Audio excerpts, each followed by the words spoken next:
कल हम लोग पढ़ रहे थे किसके बारे में? इजराइल के बारे में ना। इजराइल क्या देश पहले था? नहीं। वो कैसे बना है? फिलिस्तीन पर कब्जा करके, है ना।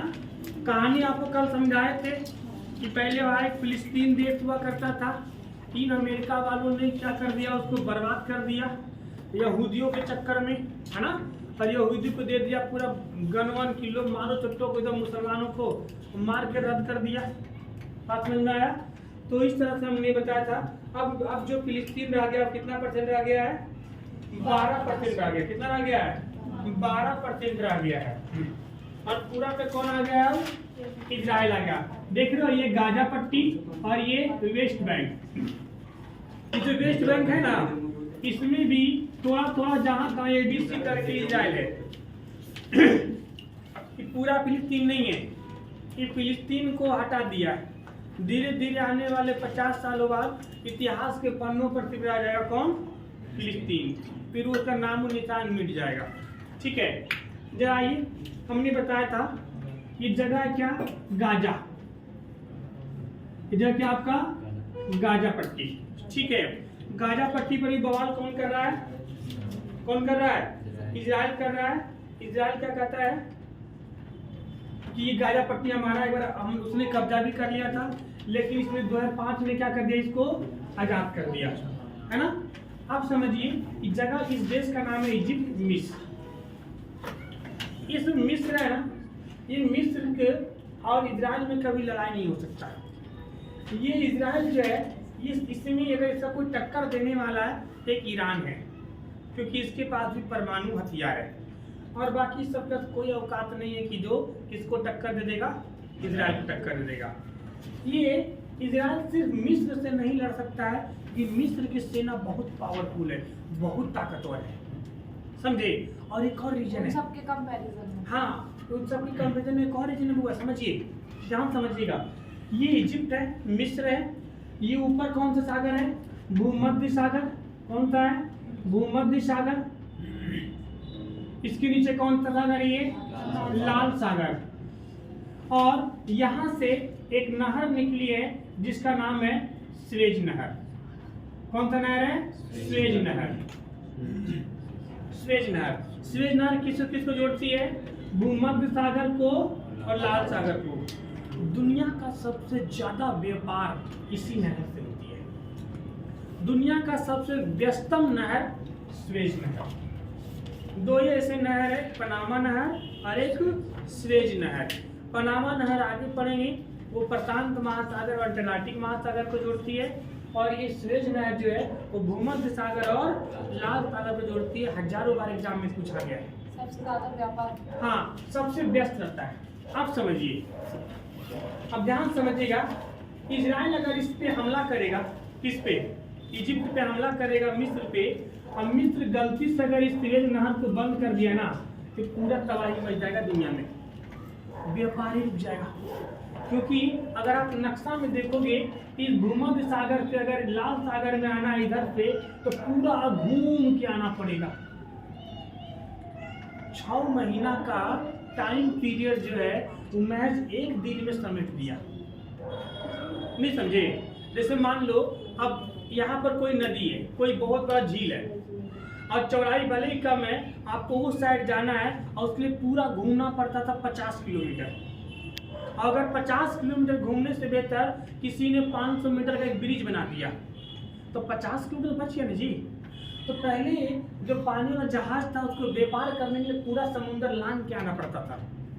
जब से स्वेज नहर बना है, तो भूमध्य सागर से लाल सागर आने में कोई दिक्कत नहीं। मिस्र अभी 2020 में एक सप्ताह के लिए बंद कर दिया था, तबाही मच गया था, जाम लग गया था पूरा। ये नहीं बंद हो सकता है। अगर कोई मिस्र पे ये हमला करेगा, मिस्र पर अगर ये हमला करेगा, तो पूरा वर्ल्ड इसका साथ देगा।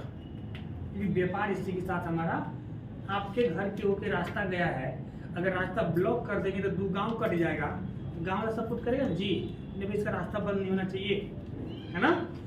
इसीलिए एक बार क्या हुआ था, इस इजराइल ने हमला कर दिया था इसके इधर के एरिया को, इधर के एरिया नहीं, ये पनामा नहर है अब पनामा नहर के दो हिस्सा है, एक ऊपर और एक इधर का। ये मेन इजिप्ट हो गया और ऊपर में छोटा सा मिस्र का एरिया है ना, स्वेज नहर, सॉरी कौन सा नहर, स्वेज नहर। इस पे इजराइल ने क्या कर दिया था, हमला कर दिया था।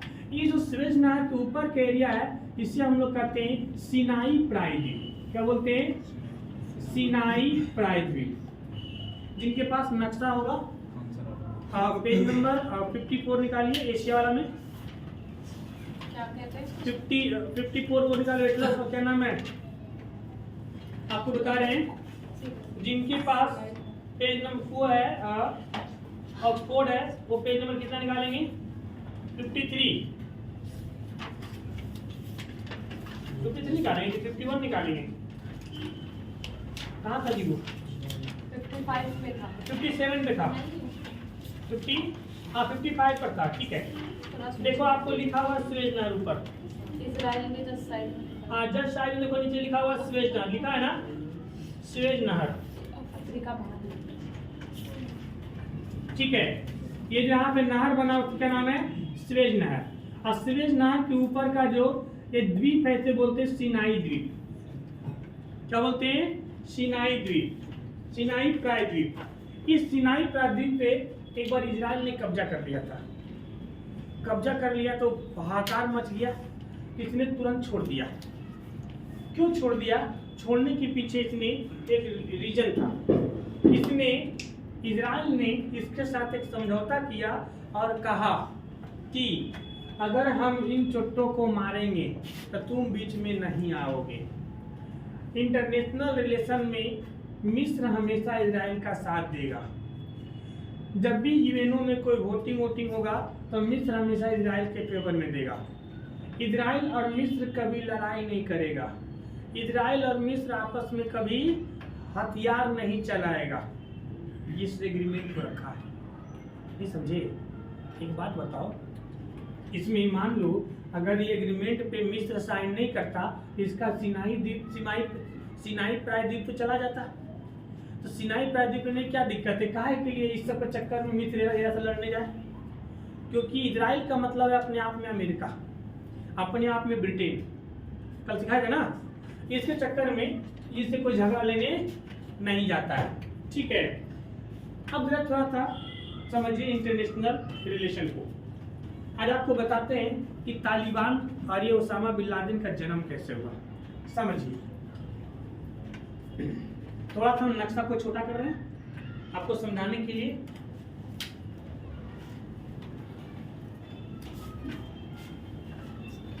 हम लोग समझते हैं कि ओसामा बिन लादेन और ये जो तालिबान है इसका जन्म हुआ कैसे। आखिरकार कुछ बच्चे हमसे पूछते तालिबान है कौन, है ना। आपके मन में सवाल होता होगा कि जब भी न्यूज़पेपर में पढ़ते हुए तालिबानियों ने हमला कर दिया, तालिबान है, तालिबान है कौन, किस देश के तालिबानी है, कहाँ से आए, उत्पत्ति कैसे हुआ, आखिरकार इसका हाथ किसका है। समझिए, जिस समय इस जगह पे इजराइल पावरफुल हो रहा था, इसका मतलब अमेरिका पावरफुल हो रहा था। अमेरिका जब यहाँ पे अपना वर्चस्व बढ़ा रहा था, अपना एक देश को डेवलप कर रहा था इन सबको सताने के लिए, ठीक है, उसी समय अमेरिका ने, अब अमेरिका क्या कर, इजराइल क्या कर रहा था, इन सबों को मार रहा था। जो भी ऊंच नीच काम करता था उसको पकड़े क्या करता था, कूद देता था। ठीक है, तो इजराइल ने मिडिल ईस्ट वालों को बहुत मारता था। तो मिडिल ईस्ट वालों को मारता था। अब यहाँ पर एक दिक्कत हो गया। क्या दिक्कत हो गया कि यहाँ पर अमेरिका अपना पांव जमा चुका था। रसिया को लगा कि ये ससुरा हमारा तो कुछ फायदे नहीं हो रहा है, नहीं समझे। इधर से रसिया ने 1979 को रसिया ने अफगानिस्तान पे हमला कर दिया। कहाँ हमला कर दिया, अफगानिस्तान पे 1979 में, 1979 में। ध्यान से समझिएगा, रसिया अफगानिस्तान पे हमला कर दिया और कहा हम अफगानियों के जरिए किसको मारेंगे, इजराइल वाले को। अमेरिका ने इजराइल बनाया और कहा हम मिडिल ईस्ट कंट्रीज को मारेंगे। देख लो दोनों चोट्टा कैसा कैसा गेम खेल रहा है। फ्रंट फुट पे कोई भी वार नहीं कर रहा है, क्योंकि याद करिए 1979 में शीत युद्ध चल रहा था। शीत युद्ध एक वर्चस्व की लड़ाई था अमेरिका और रूस के बीच में। बात समझ पा रहे? तो अमेरिका इस इजराइल के जरिए इधर के लोगों को पिटवा रहा था, मिडिल को। तो रूस ने आप कहाँ पे हमला कर दिया? अफगानिस्तान पे। और अफगानिस्तान के जरिए इन लोगों को छुड़वाना शुरू कर दिया। किसको? इजराइल वाले को। तो अमेरिका एक बहुत बड़ा चाल चल दिया। अमेरिका ने क्या किया? इस अफगानिस्तान के युवा को, अफगानिस्तान में एजुकेशन, यानी एजुकेशन को अरबी भाषा में तालीम कहते हैं। क्या बोलते हैं? तालीम। ठीक है। और स्टूडेंट को बोलते हैं तालीब। स्टूडेंट क्या बोलते हैं? तालीब। और उसको एजुकेशन क्या बोलते हैं? तालीम। अमेरिका ने इस अफगानिस्तान के जो स्टूडेंट थे, तालिब थे, इन तालिब को बहुत सारा हथियार दे दिया और कहा कि मारो इन रसिया वाले को। तालिबान क्या था? एक स्टूडेंट था तालिब, और तालिब के हाथ में दे दिया हथियार और बन गया तालिबान। क्या बन गया? तालिबान कोई देश है? नहीं। कोई संस्था है? नहीं। लेकिन अब आप समझिएगा, वहाँ के स्टूडेंट को अमेरिका ने पैसा दिया, धन दिया, ट्रेनिंग दिया, हथियार दिया, गोला बारूद दिया और कहा किसको मारो? अब बात था कि इसका अगुवाई कौन करेगा? क्योंकि हर टीम का एक कमांडर होता है। ये स्टूडेंट को पकड़ा और पकड़ के उसको तालीम को पकड़ा, हथियार दिया, तालिबान बना दिया। उसका अगुवाई कौन करेगा? अगुवाई करने के लिए उसने एक इंजीनियर को ढूंढा। एक बहुत बड़ा पढ़ा लिखा इंजीनियर था, उसका नाम था ओसामा बिन लादेन। क्या नाम था? Osama bin Laden. और उसको भी हथियार दिया, वेल ट्रेंड किया और कहा तुम इस तालिबानियों को साथ दो और दोनों मिल को किसको मारो? रशिया। बात समझ में आया? 1969 में अटैक किया था जी, 1969 में। तो 1969 में अटैक किया था, ठीक है। और 10 साल लगा, ठीक है। 10 साल में 1979 में अटैक किया। अब ओसामा बिन लादेन का जनरेशन हुआ, जन्म हुआ। ओसामा बिन लादेन किसका साथ दिया? तालिबान का। और दोनों मिलकर के 10 साल लगा। इस 10 साल में पूरे रसिया वालों को मार के भगा दिया। यानी कि 10 साल बोले तो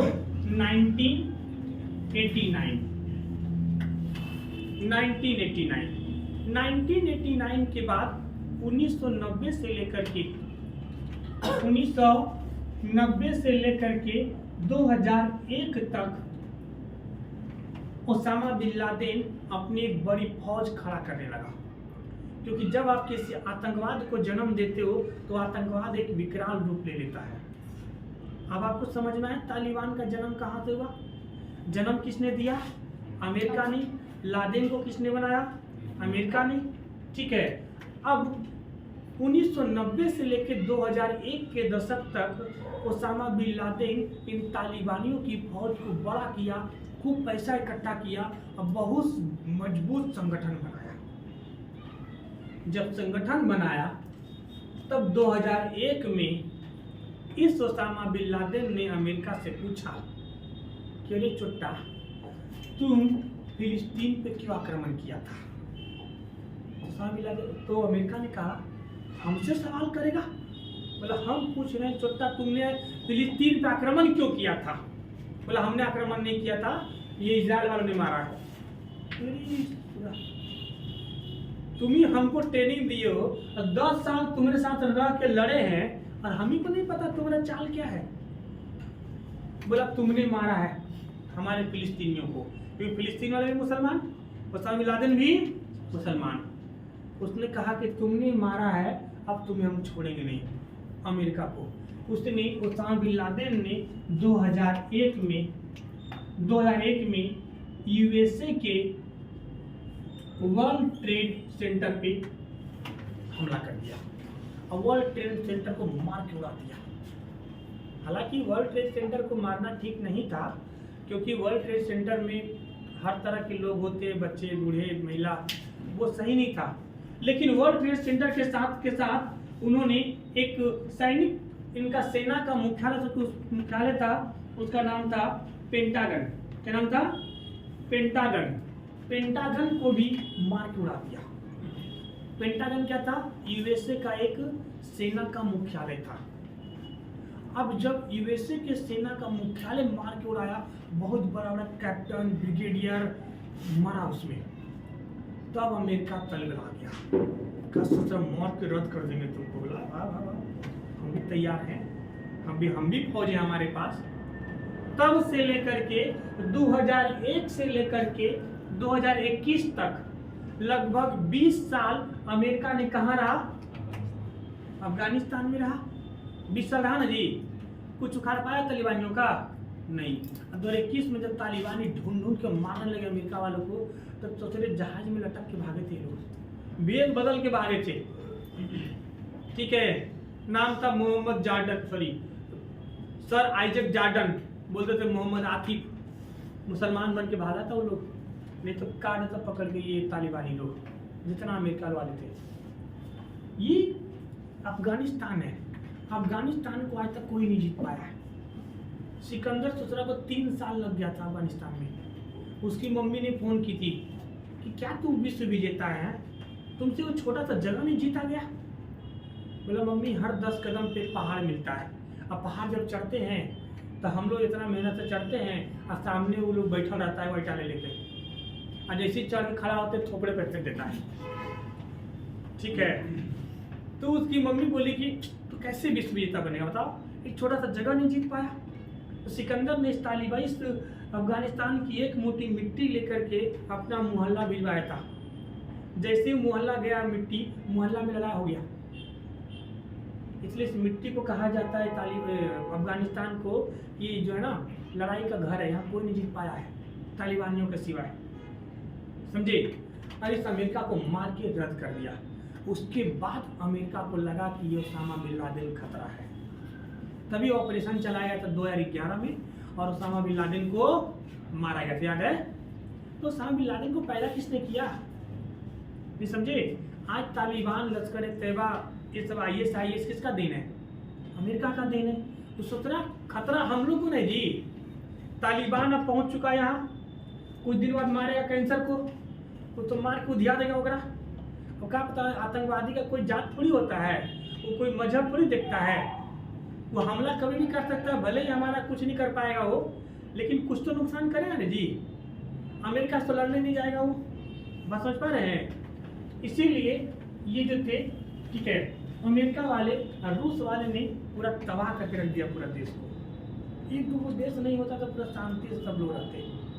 समझे? तो ये थी आपकी इसकी कहानी। किसकी? इजराइल की। इजराइल सर नाम क्या बताया था आपने? 2001 में कहाँ पे इन्होंने अटैक किया था? दो, वर्ल्ड ट्रेड सेंटर और पेंटागन।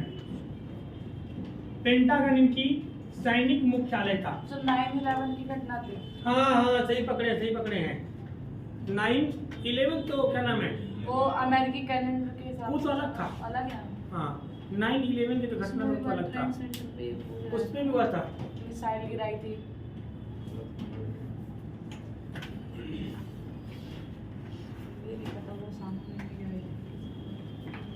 अच्छा किया, लेकिन वर्ल्ड ट्रेड सेंटर में नहीं गिराना चाहिए था। जितना उसका सैनिक मुख्यालय था ना, तब 17 को परमाणु बम फेंकता।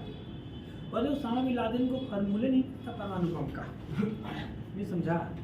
बताओ, हम लोग आरोप लगाते हैं पाकिस्तान पे, पैदा तो अक्सर में किया किसने? अमेरिका ने। भैया बात वही है ना कि वो बड़े लोग हैं, उसके खिलाफ उंगली नहीं उठा सकते हैं। समझे? वरना आपका सब खाता वही बंद कर देंगे वो। समझिए? ठीक है, तो आपने इजराइल देखा। अब आइए, इजराइल के बगल में आपको मिलेगा जॉर्डन। क्या मिलेगा?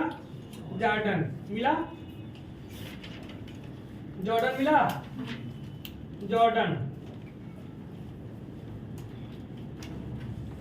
जॉर्डन की राजधानी अम्मान। जॉर्डन की राजधानी अम्मान। जॉर्डन में ज्यादा कुछ नहीं जानना है। जॉर्डन और इजराइल, इन दोनों के बीच अगर नक्शा देखोगे, यहाँ पर एक सागर है, इसको बोलते हैं मृत सागर। मृत सागर, जॉर्डन और इजराइल के बीच एक सागर है, इसे बोलते हैं मृत सागर। हालांकि ये सागर नहीं है, क्या है, झील है। क्या है, झील है। इसमें इतना नमक पाया जाता है, इसका नमक की डेंसिटी इतना ज्यादा है, ठीक है, कि अगर आप उसमें कोई भी चीज डूबता ही नहीं है, उसमें कोई भी चीज डूबता ही नहीं है। उसको थोड़ा मछली भी जाती है ना, तो मछलियों को उठा के बाहर फेंक देता है, तो मछली मर जाती है, इसलिए नाम है इसका मृत सागर। ये समझे आप? मछली अगर होती कैसे है उसमें फिर? मछली होती नहीं उसमें, फिर उठा के कैसे? अगर आप मछली फेंकोगे तो अंदर नहीं जाएगी, मछली ऊपर बैठल रहेगी। ओकरा में आदमी से आप आसानी से बैठ जाओगे। नमक के बहुत बड़ा ढेर है ओकरा में, समझे, नमक का बहुत बड़ा उसमें ढेर है, तो कोई नहीं डूबता उगता है। इसे बोलते हैं मृत सागर, ठीक है। इसमें ज्यादा कुछ जानने की जरूरत नहीं है, ठीक है। जॉर्डन कैसा देश है? एक राजतंत्र देश है, यहाँ राजा का शासन चलता है। उसके बाद आइए, जॉर्डन के बाद नीचे मिलेगा सऊदी अरब। मिला जॉर्डन को आपको? सऊदी अरब। तुम्हें मालूम कैसे हुआ कि हम तुम्ही को बोल रहे हैं? अच्छा बात, क्या नाम है, समझ आई इधर? सऊदी अरब। सऊदी अरब दिखा, सऊदी अरब कैसे दिख जाएगा? अभी नक्शा में दिखेगा, देखिए ये देखो सऊदी अरब। आपके पास नक्शा है? नहीं। अरे वाह, आंखों से देख लिया है। हाँ, तुम्हारा आंखों में मोतिया भी नहीं देख कैसे लिया? नहीं। इधर आओ, ये देखो आपका क्या है, सऊदी अरब। कितना बड़ा दिख रहा है, लेकिन ढंग का कुछ नहीं है अंदर, इसमें ढंग का कुछ है ही नहीं है। इसलिए आपको वहाँ जाना है। इसके ऊपर क्या है, इसके ऊपर क्या है, पारस की खाड़ी, और नीचे क्या है, लाल सागर। सऊदी अरब किन दो सागरों के बीच में है? पारस की खाड़ी और लाल सागर के बीच में है, ठीक है। मार्क करते चलो फटाफट। सऊदी अरब की राजधानी रियाद, देखो जगह के नाम है रियाद, बीच में मिलेगा। सऊदी अरब की राजधानी रियाद, सऊदी अरब की राजधानी रियाद, ठीक है।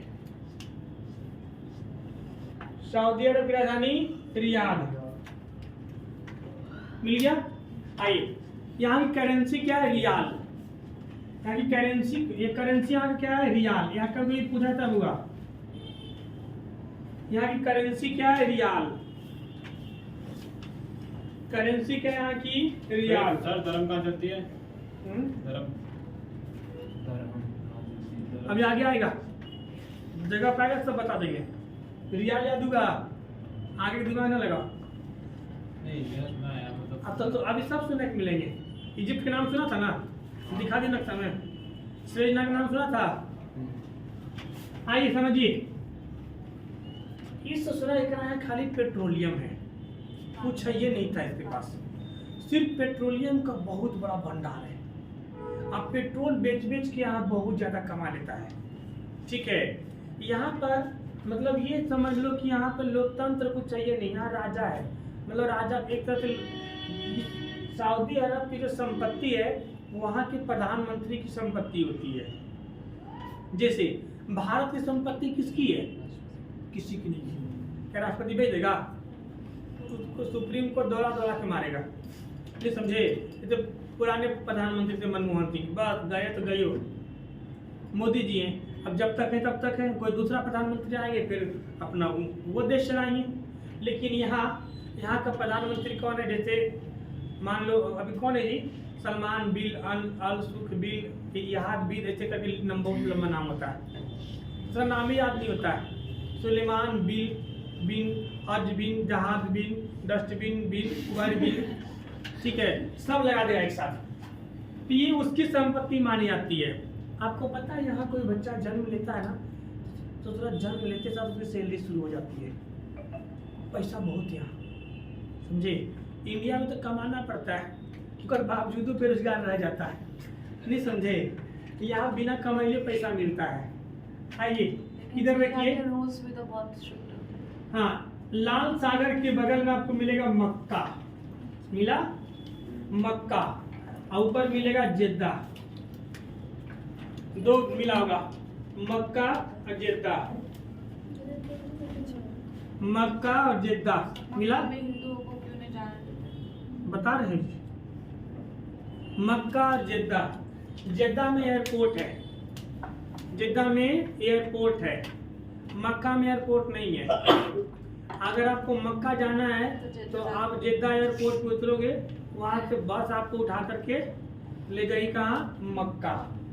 ठीक है, मक्का में कुछ नहीं होगा, एक मुस्लिम का धार्मिक तीर्थ स्थल, ऐसा कहा जाता है कि मक्का में ही जन्म हुआ था किसका, जो मोहम्मद शाह का। ठीक है, जो अंतिम पैगंबर थे मुसलमान के, है ना, उनका जन्म कहाँ हुआ था, मक्का में। मक्का में उनके नाम पर काबातुल्ला है, काबातुल्ला स्थित है। काबातुल्ला कहाँ स्थित है? सर क्यों इसके ऊपर एक शॉर्ट, हाँ इसके ऊपर एक शॉर्ट बनाना। ठीक, मक्का में हिंदुओं को नहीं जाने। बता देंगे, बना देंगे, भयानक मार हो जाएगा। नहीं ऐसा कुछ नहीं है। समझिए, मक्का जो है वो मुसलमानों का तीर्थ स्थल है, पवित्र स्थल माना जाता है। लोग यहाँ हज के लिए जाते हैं, है ना, हज के लिए जाते हैं। यहाँ पर एक, ठीक है, मस्जिद स्थित है, उसका नाम है काबातुल्ला। क्या नाम है? काबातुल्ला। इसके ऊपर मिले आपको मदीना। क्या मिलेगा? मदीना। मदीना में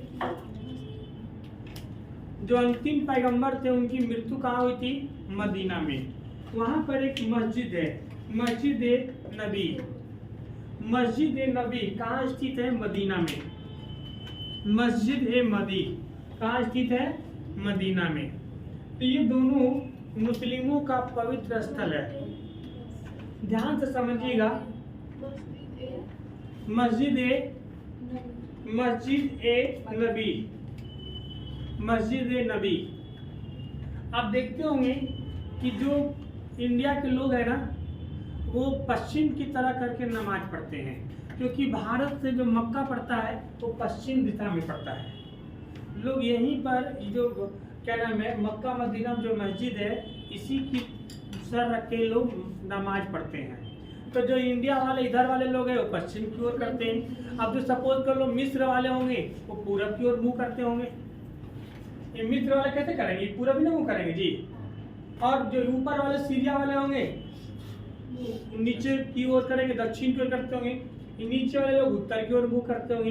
यानी मुँह आपका कहाँ होना चाहिए? मक्का मदीना की होना चाहिए। तो बात समझ में आया? ठीक है, तो इसलिए मक्का मदीना। इसकी राजधानी कहाँ है? रियाद। कहाँ है? रियाद। ठीक है, ये पूरा यहाँ रेगिस्तान क्षेत्र हुआ। यहाँ एक और भी तो बात है, यहाँ मतलब ना पहले कुछ था ही नहीं। आपको यहाँ का आपको दिखाया था कि 1990 के समय में यहाँ कुछ था ही नहीं, वो खाली रेगिस्तान था। आज भी यहाँ पीने का पानी वानी नहीं निकलता है जी। जहाँ जैसे हम लोग बोरिंग करते हो ना घर के नीचे, अब वो नल के लिए, मोटर के लिए, तो पानी निकलता है, वहाँ तो तरफ पेट्रोल निकलता है। पेट्रोल छिड़क के आग लगा दो, नहीं समझे? वहाँ पे अगर किसी घर में आग लगता है तो फायर ब्रिगेड बहुत जल्दी पहुँचता है, क्योंकि फायर ब्रिगेड अगर नहीं पहुँचा तो उसके साथ साथ क्या क्या आग लग जाएगा पता नहीं चलता है। बहुत सेंसिटिव है, यहाँ पानी की बहुत किल्लत है, यहाँ की आबादी भी बहुत कम है। सबसे अच्छा देश अपना इंडिया है, समय पे ठंडा, समय पे गर्मी, से हर चीज़ का आपको एहसास दिलाता है, नहीं समझे? ये ठीक है, ये दूसरा पता नहीं है ना आपको। ये इसमें ज़्यादा कुछ जानने की जरूरत नहीं है। ये पूरा पेट्रोलियम का देश है, यहाँ पेट्रोल बहुत ज़्यादा होता है ना? सबसे ज़्यादा होता है, सबसे ज़्यादा वर्ल्ड में। नहीं ऐसा नहीं है, वो अनुसार एक टाइम पीरियड होता है कि इस समय यहाँ ज़्यादा हो रहा है। अब कहीं दूसरी जगह खुदाई हो गया तो वहाँ भी एक समय ईरान में निकलता था ज़्यादा, रसिया में भी पेट्रोल निकलता है, नहीं समझे? तो अब धीरे धीरे कब तक निकलेगा, लेकिन सर सबसे बड़ा भंडार कहाँ था पहले?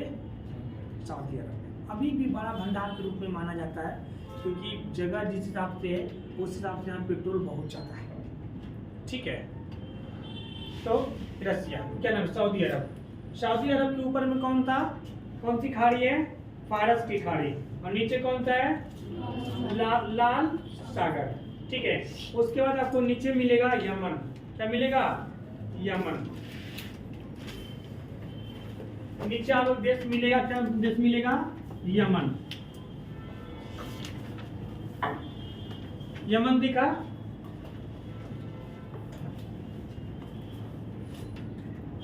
यमन, ठीक है। यमन देखिए, इसका निचला शहर जो है इसका नाम है अदन। यमन का निचला शहर यहाँ पर लिखा होगा अदन, लिखा है अदन,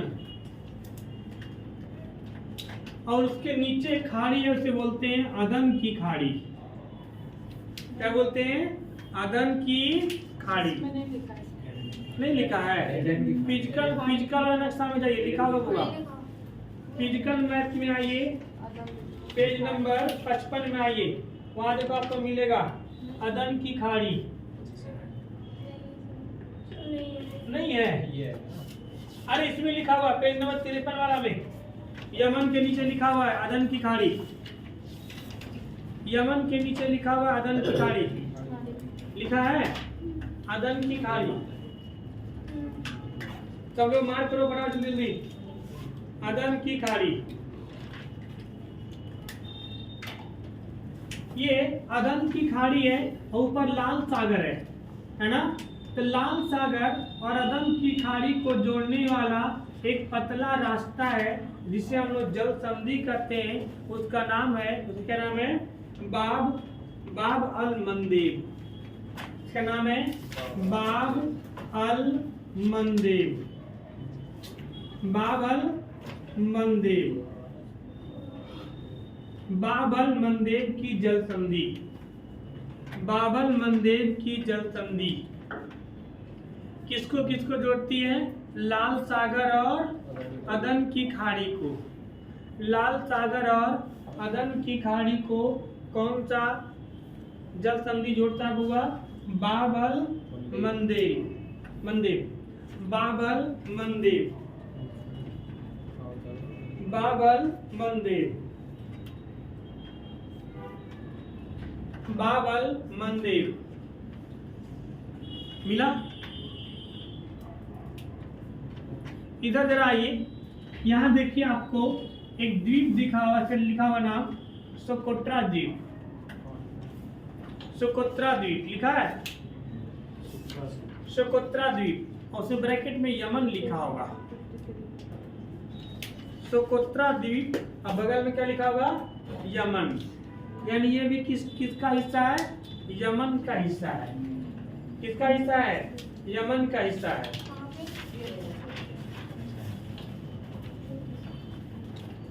नहीं मिला, नहीं मिला सर। अरे तुम्हारे इसमें नहीं कैसे होगा, काउंटर में नहीं है क्या? तुम इसमें निकालो पेज नंबर, पूरा एशिया का निकालो मैप, उसमें मिलेगा। पहले था,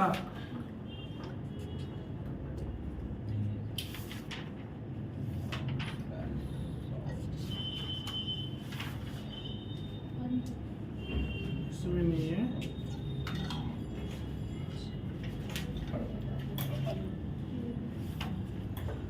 यूरोप आ गया तो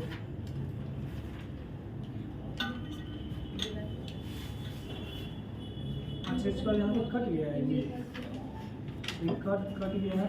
एशिया का मैप निकालो, एशिया, एक कहीं एशिया लिखा होगा, उसमें फुल होगा, वहाँ लिखा होगा सोकोत्रा द्वीप।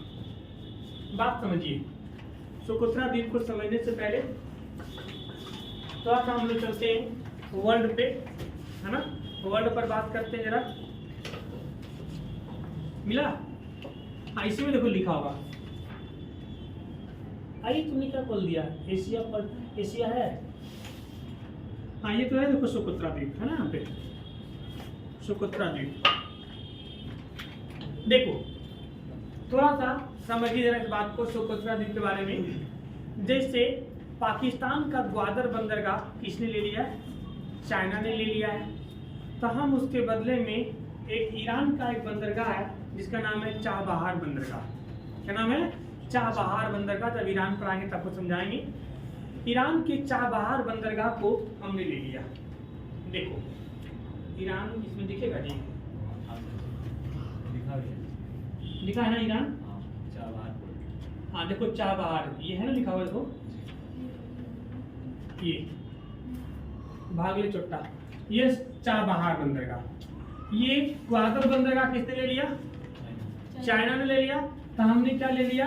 चाबहार बंदरगाह। लेकिन हम ईरान को उतना भरोसा नहीं कर सकते हैं, क्योंकि चाइना का हमसे ज़्यादा वर्चस्व किसके ऊपर है? ईरान के ऊपर है। ईरान क्योंकि पेट्रोलियम का बड़ा भंडार है, चाइना का दबदबा उसके ऊपर ज़्यादा है। अगर हमारा चाइना का कोई विवाद होता है तो ईरान इस लफड़े में नहीं फंसना आएगा। हो सकता है वो हमें समय पर धोखा भी दे दे। ठीक है, तो इस स्थिति में हमें एक अल्टरनेट ऑप्शन भी ढूंढना चाहिए। अल्टरनेट ऑप्शन ढूंढने के लिए हम क्या कर सकते हैं, जरा बात को जरा समझिए। ठीक है, हम जरा समझते हैं। देखो अब चलते जरा वापस ऊपर जहां पे थे हम लोग। ये देखिए यहाँ पर जो है सोकोत्रा द्वीप। अगर हम सोकोत्रा द्वीप को ले लेते हैं,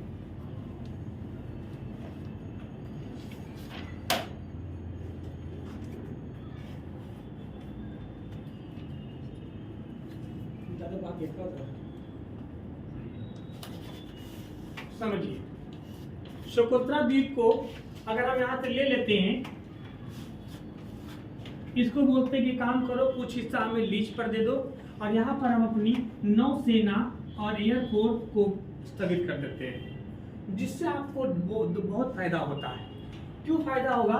क्योंकि ये देखो यहाँ से हम सीधे निशाना कहाँ रख सकते हैं? पाकिस्तान के ऊपर। ठीक है, पाकिस्तान मान लो चिल्लाएगा कि देखो देखो ये ले रहा है, हमें ऊपर नजर रखेगा, हमको मारेगा। मेरी चोटा, तुमको मारने के लिए यहाँ पे क्यों नजर रखेंगे? तुमको मारने के लिए हमारा बॉर्डर काफी है, नहीं समझे? एक दिन का नाली खाली खोल देंगे उधर तो अपने डूब जाओगे, नहीं समझे? लेकिन मेन नजर तो इसके ऊपर होगा ही होगा।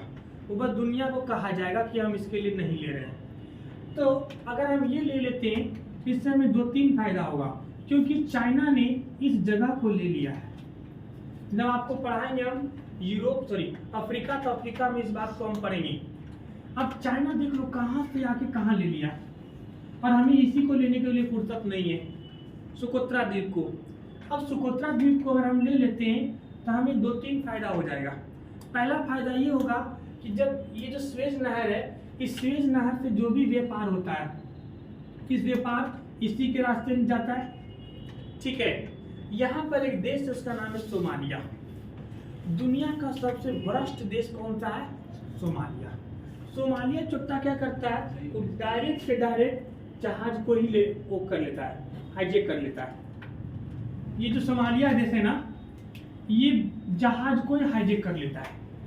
जो जहाज इधर से गुजर रही है उसको ही क्या कर लेता है? हाईजेक कर लेता है। और हाईजेक करने के बाद कहता है 100 करोड़ रुपया दो, नहीं तो कैप्टन को मार देंगे। बस समझ में? अब जो जहाज जा रहा है उसमें जिस देश का सामान जाता है उसमें 5,000 10,000 करोड़ का सामान जाता है। 2-4 लाख रुपए का सामान थोड़ी जाता है, 10,000 20,000 करोड़ का सामान जाता है। और उसके ये लोग सबसे दुनिया का सबसे वरिष्ठ देश है। आपको पढ़ाऊंगा अफ्रीका वाले में। ये किडनैप कर लेता है जहाज को और कहता है कि क्या नाम है 100 करोड़ दो, नहीं तो कैप्टन को मार देंगे, जहाज पलट देंगे, जहाज डुबा देंगे। ये ससुरा अब मजबूरी में देना पड़ता है। एक बार इस ससुरा अपना जहाज किडनैप कर लिया था, नहीं समझे? और उधर से गुजर रही थी नेवी वालों ने गया मार के रद्द कर दिया सोमालिया वाले को। इतना मारा, बोले भैया हमको पता नहीं था कि इंडिया का नहीं। बोले काम करो ना, झंडा साट दिया करो इंडिया का। तभी हमारे देश में ये रूल हो गया है कि ट्रेन के हर बोगी में तिरंगा होगा, हर जहाज के ऊपर तिरंगा लगा रहेगा और हर एरोप्लेन के ऊपर भी तिरंगा लगा रहेगा। तब तिरंगा देता था, नहीं बाप रे, ये बहुत मार मारता है छोटा, खाली कहता है कि हम अंतर्राष्ट्रीय शांति चाहते हैं, इंडिया का कुछ मत करो, नहीं समझा? तो इंडिया के पास एक और मौका है कि इस जगह को ले और दुनिया को, यूएनओ को ये कहे कि हम इसको ले करके इस सोमालिया के आतंक से बचाएंगे। जो भी इधर से जहाज जाएगी उसको हम सुरक्षा देंगे। अपना नेवी लगा दे, नहीं समझे? नेवी लगा देगा तो क्या होगा, यहाँ से हम इस जगह पे नजर रखेंगे जो चाइना लिया है, और यहाँ से हम इस सीधा नजर किसके ऊपर रहेगा, ग्वादर बंदरगाह के ऊपर रहेगा, क्या क्या जा रहा है, और इस एरिया में क्या हो रहा है वो भी हमारा आइडिया रहेगा। नहीं समझे? अब कुछ मत करो, छोटे छोटे जहाज को पेट्रोलिंग में निकाल दो बाइक की तरह, और इस एरिया में पेट्रोलिंग करेगा। अब इधर के जो भी जहाज जाएगा उससे बोलेगा एक काम करो, तुम 1 करोड़ रुपया दो, तुम्हारी पूरी सुरक्षा गारंटी हमारी। नहीं समझे? तो जहाज निश्चिंत हो जाएगा। जैसे गांव में पहले चौकीदारी होता था ना जी, चौकीदार होता था कि महीने का 20 रुपये लेंगे, आप रात में पहरा देंगे, पूरा गांव का घर 20 रुपये देना कौन बड़ी बात है। नहीं समझे? अब मान लो किसी कंटेनर में 20,000 करोड़ का जा रहा है सामान, अगर आप गारंटी ले रहे हो कि 1 करोड़ दो, हम पूरी गारंटी लेते हैं कि सुरक्षात्मक तरीके से पहुंच जाएगा, तो देने में क्या हर्ज है? जहाँ पूरा का पूरा नुकसान हो रहा था, 100 करोड़ मांग रहा था, वहाँ 1 करोड़ मांगेगा। नहीं समझे? तो हमें इनकम भी होगा, प्लस में हम इस एरिया को धीरे धीरे यहाँ पे पेट्रोलिंग करेंगे, करते करते अपना घर बनाएंगे, और धीरे धीरे करके इस पूरा जगह अपना कब्जा कर लेंगे। चल, पूरा हो गया ये अरबियन सी हमारा। नहीं समझे? तो इसलिए हमारा ये जो सुकोत्रा द्वीप है, ये भारत को लेना बहुत जरूरी है, लेकिन भारत के नेता को सब दिमाग में नहीं है। चाइना वाला देखो सुतरा कहाँ पहुंच गया, चाइना से यहाँ पहुंच गया, इसका दिमाग पता नहीं कौन चुला में गया हुआ है, पता ही नहीं चलता है। समझ में आया? आइए एक शब्द और समझते हैं। यमन है ना, एक कहानी समझते हैं। वो कहानी आप खूब सुने होंगे, लेकिन आपको समझ में नहीं आया होगा। यमन का एक लड़का था, उसका नाम था कैश। क्या नाम था? कैश। और सऊदी की एक लड़की थी, इसका नाम था लैला। क्या नाम था? लैला। और दोनों आपस में क्या हो गए, वैलेंटाइन डे के दिन मिल गए। ठीक है, तो वैलेंटाइन डे मन गया।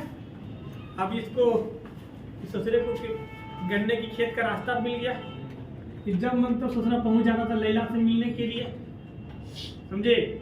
लैला से मिलने पहुंच गया तो इस सऊदी वाले बहुत मार मारे, इसको मार के हाथ पैर तोड़ दिया, तब वो नहीं माना। जब तब मार मार के थूड़ दिया, खूब पिटाया, लेकिन तब भी नहीं मानता था। और जब इससे मिलने जाता था, कहते थे ओह माय गॉड, पिटा गया, कोई नहीं, सब पिटाता है, लड़की के चक्कर में सब पिटाया है, कोई बात नहीं, ठीक है। अब ये इसको प्यार से, लेकिन बेचारा मानता नहीं था। तब इसको सऊदी वाले ने इतना मार मार के इसको पागल घोषित कर दिया। क्या घोषित कर दिया? पागल। अब पागल को इसकी अरबी लैंग्वेज में कहते हैं मजनून। क्या बोलते हैं? मजनून। तुम्हारा नाम है सभी क्या? ठीक है, अरबी में क्या बोलते हैं पागल को? मजनून। और वो कहानी बन गया लैला मजनू। नहीं सुने लैला मजनू की कहानी? हाँ, खत्म हो गया कहानी। अब ये कभी बनी है। हाँ, लैला मजनू की कहानी। ठीक, लैला मजनू, श्री फरात नाम भी सुने हैं, बहुत कहानियां हैं। लैला कौन थी? एक राजा की बेटी थी। मजनू कौन था? एक लकड़हारा था। लकड़हारा समझते हैं? लकड़ी काट कर बेचने वाला। ठीक है, दोनों को मोहब्बत हो गया था, बहुत इतनी गहरी मोहब्बत हो गया था, समझो, सुनो, आज के टेडी बियर वाले। ये लैला, उसका मजनू जिस दिन खाना नहीं खाता था ना, लकड़हारा जिस दिन उसको लकड़ी नहीं मिलता था, जब बाजार में जैसे लकड़ी नहीं बिकता था, उस दिन इसका एहसास हो जाता था कि हमारा मजनू भूखा है, बिना मिले। और फिर ये अपने सैनिक के द्वारा खाना भेजवाती थी। जब वो खाना खा लेता था तो इसको अंतरात्मा से मैसेज आता था कि हम खाना खा लिए। एक बार खाना रास्ते में छिटा गया था और सैनिक ने झूठ बोल दे खाना खा लिया। बोले सैनिक को तुमको काट डालेंगे, हमें पता मेरा मजनू अभी भी भूखा है, जल्दी दोबारा लेके जा। समझी? जबकि उस समय फोन थोड़ी चलता था, फोन कर दी नहीं खाना नहीं आया है, तुम क्या भिजाई थी सब्जी में? कुछ नहीं, ठीक सर है। जब उसके पास इतना कुछ था तो वो खुद क्यों नहीं मिलने जाती थी, वही क्यों आता राजा था हर बार? यार, आजकल क्या नाम है, एक छोटा मोटा अपने बेटियों के लिए मार्केट नहीं जाने देते हैं। वो राजा की बेटी थी, कतिला कड़हारा से मिलने जाएंगे, तुरंत ब्याह कर देता उसका। जब लैला की शादी हो रहा था, सुन लो कहानी, सुनी रहे तो, जब लैला की शादी हो रहा था तो राजा ने उसका स्वयंवर रखा था। लैला ने कहा कि हम क्या नाम है ब्याह मतलब नहीं करेंगे, हम मजनू से करेंगे इससे। तो राजा ने कहा नहीं, ब्याह उसे नहीं होने देंगे, ठीक है। तो राजा ने स्वयंवर रखा, कहा कि अरे वो हाथी लाया, बहुत मतलब विदेश के अगल बगल के राजा के लड़के आए और उस हाथी को माला दिया, कहा कि ये हाथी जिसको माला पहना देगा उसके साथ हमारी बेटी का विवाह हो जाएगा। लकड़हारा जो था मजनू, ये लकड़ी काट करके वो लेके गया था मार्केट बेचने के लिए, तो उसका लकड़ी बिका नहीं था। तो वापस गुजर रहा था उसी रास्ते जहाँ पे लगा हुआ था टेंट डाल करके, वो क्या बोलते हैं स्वयंवर हो रहा था। अब वो बेचारी परेशान है, ठीक है। उसका अंतरात्मा कह रहा था कि मजनू आएगा, ठीक है। तो पता नहीं क्यों कह रहा था उसको भी, जो भी है, और लेकिन उसको ऐसा था कि यार मेरे पिताजी ने तो उसको पता ही नहीं चलने दिया कहाँ पे हो रहा है, वो आएगा भी तो कैसे आएगा। उसको ये भी नहीं पता कि आज स्वयंवर है, पता होता तब ना पृथ्वीराज चौहान की तरह घोड़ा लेके निकल जाता है और उठा लेता है संयोगिता को, ठीक है। अब इसको वो भी पता नहीं था, तो लकड़ी काट के बेचा था, नहीं बिका तो लौट रहा था, तो इसी के घर के आसपास उसको थक गया, तो उसने एक पेड़ के नीचे खड़ा किया और पानी के लिए आसपास देखने लगा। देखा यहाँ पे बहुत सारा भीड़ लगा हुआ, क्या लगा हुआ है, तो ये भी बेचारा अपना गमछा निकाला, मुँह पोछते पोछते जब खड़ा हो गया, और हाथी तब तक माला लेकर ढूंढ रहा था मजनू को। अरे हाथी भी देखो, कहते परमात्मा ने जिसको जैसे बनाया है, तो मजनू को ढूंढ रहा था, और वो हाथी जैसे वहां ने खड़ा हुआ, हाथी आया, मजनू के गले माला डाल दिया। अभी सोचना छटपटा गया, उसको 4 गो सैनिक आया, पकड़ के टांग लिया, माला तुमको पहनाया, ब्याह तुम ही करोगे। इसको भी नहीं पता छोटा को क्या हमारा ब्याह लेगा ही हो रहा है। नहीं छोड़ दे, गरीब आदमी तुमको हम नहीं जानते हैं, हाथी ने माला पहनाया है, तुम राजा की बेटी के लिए वर बनोगे, लड़का बनोगे। जब देखा मतलब ओ माय गॉड, इससे पहले आज तक कभी लैला से नहीं मिला था, इससे पहले लैला भी कभी मजनू से नहीं मिली थी। अरे वो कैसा हुआ अभी? माँ माया के पीछे रनिंग करने के लिए जाता था ही लैला मजनू, ठीक है। इस बात पे दबे कहाँ हुआ रे, ठीक है। तो ये कहानी है। अरे हमारे स्कूल में सर जब ना, उन्होंने देखा ही नहीं था तो फिर पता कैसे? जब माला पहनाया तो ये हुआ कि हमारा नाम मजनू है। तो उसे ये तो ठीक है। बता, प्यार कैसे नाम सुन के होगा, कहा जाएगा बहुत बढ़िया नाम है मजनू, बहुत बढ़िया नाम है, प्यार कर लो। देखो प्यार कैसे हुआ था, एक बार सपना में आई थी, जब उसको देख रहे थे सपने में कैसे आ गई वो? आए थे, ये परमात्मा का रचा हुआ था तो फिर सपने शादी में। हुई उससे? हाँ शादी हुई थी, इसलिए मैंने कहते सुना नहीं हुई। हैं, तभी कहा जाता है कि विधाता का लिखा मिटा ना सका कोई। कहते हैं ना कि इसको विधाता ने चुन दिया है कि तुम कुछ कर लो वो नहीं मिटेगा। इसलिए आप सबको भी समझाते हैं, आइए बीए तक का प्यार मोहब्बत करने वाले, विधाता ने लिख दिया, जाओगे उसी के घर जिसके लिए बने हो। इसलिए सब कुत्ता सियार लेने वाला प्यार मोहब्बत बाहर निकलो, पढ़ाई लिखाई पे सुअर बताते हैं। और वैसे भी देखो लड़की लोग ना, मतलब आप लोग को समझ के रहना कि माँ बाप भाई बहन रिश्तेदार का सर नीचा करके अगर एक लड़के के खातिर जाओगे तो कभी जिंदगी में खुश नहीं रह पाओगे। अगर दुआ काम आता है तो श्राप भी लगता है, बात समझ पा रहे हैं। इसीलिए कभी भी माँ बाप का सर नीचा नहीं करना चाहिए, कभी भी किसी का दिल दुखा करके अपने रिश्तेदार की, परिवार की, किसी एक के लिए, उस एक के लिए जिस उसने कभी आज तक पता ही नहीं था। रिश्तेदार तो हराम होते हैं, उनके क्या दिल दुखाना। ठीक है, आगे इस पे कल चर्चा करेंगे हम लोग। नहीं।